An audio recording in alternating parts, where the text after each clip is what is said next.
ನಮಸ್ತೆ ಎಲ್ರಿಗೂ, ನಾನು ಸಾಕ್ಷಿ ಸುನೀಲ್.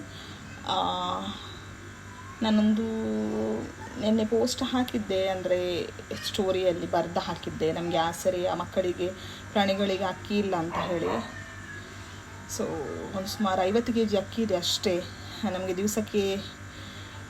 ಮೊದಲು 25 kg ಸಾಕಾಗ್ತಿತ್ತು, ಈಗ ಮಕ್ಕಳು ಜಾಸ್ತಿ ಆಗಿದ್ದಾರೆ, ಹಾಗೆ ಸುಮಾರು 30 kg ಅಕ್ಕಿ ಹೋಗ್ತದೆ ಒಂದು ದಿವಸಕ್ಕೆ. ಅಕ್ಕಿ ಎಷ್ಟಿದ್ರೂ ಸಾಕಾಗೋದಿಲ್ಲ. ಹಾಗೆ ಅಕ್ಕಿ ಎಲ್ಲ ಖಾಲಿಯಾಗಿದೆ. ಒಂದು 50 kg ಇದೆ ಅಷ್ಟೇ. ಈಗ ನಾಳೆಗೆ 30 kg ಹೋದರೆ ಇನ್ನೊಂದು 20 kg ಉಳಿತದೆ. ಸೊ ನಾಳೆಗೆ ನಮಗೆ ಮಕ್ಕಳಿಗೆ ಅಕ್ಕಿ ಬೇಕಾಗ್ತದೆ. 2 ಕಡೆ ನಾನು ಮಾತಾಡಿದ್ದೇನೆ ಅಕ್ಕಿಗೆ. 26 ರೂಪಾಯಿ, 27 ರೂಪಾಯಿ, ಈ ಥರ 30 ರೂಪಾಯಿ ಒಳಗಡೆ 1 kg ಅಕ್ಕಿಗೆ. ಯಾಕೆ ಹೇಳಿದರೆ ಮಳೆಗಾಲ ಇನ್ನು ಸ್ಟಾರ್ಟ್ ಆಗ್ತದೆ ಹೇಳಿದ್ರೆ ನಾನು ಸ್ಟಾಕ್ ಇಡಬೇಕಾಗ್ತದೆ ಅಕ್ಕಿ.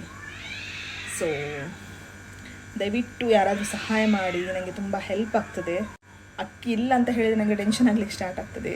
ಸೊ ಒಂದು ದಿವಸಕ್ಕೆ ನಮಗೆ ಸುಮಾರು 30 kg ಅಕ್ಕಿ ಬೇಕು. ಒಂದು ತಿಂಗಳಿಗೆ ನಮಗೆ ಸುಮಾರು ಅಕ್ಕಿ ಬೇಕಾಗ್ತದೆ, ದಿನದ 2 ಹೊತ್ತು ಊಟ ಹೇಳಿದರೆ. ಸೊ ಯಾರಾದರೂ ನಮಗೆ ಅಕ್ಕಿ ಕಳಿಸಿಕೊಡ್ಬೋದು.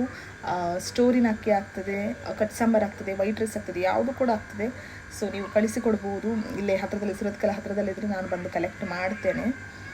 ಸೊ ಯಾರಾದರೂ ಸಹಾಯ ಮಾಡಿ, ನನಗೆ ತುಂಬ ಹೆಲ್ಪ್ ಆಗ್ತದೆ. Thank you.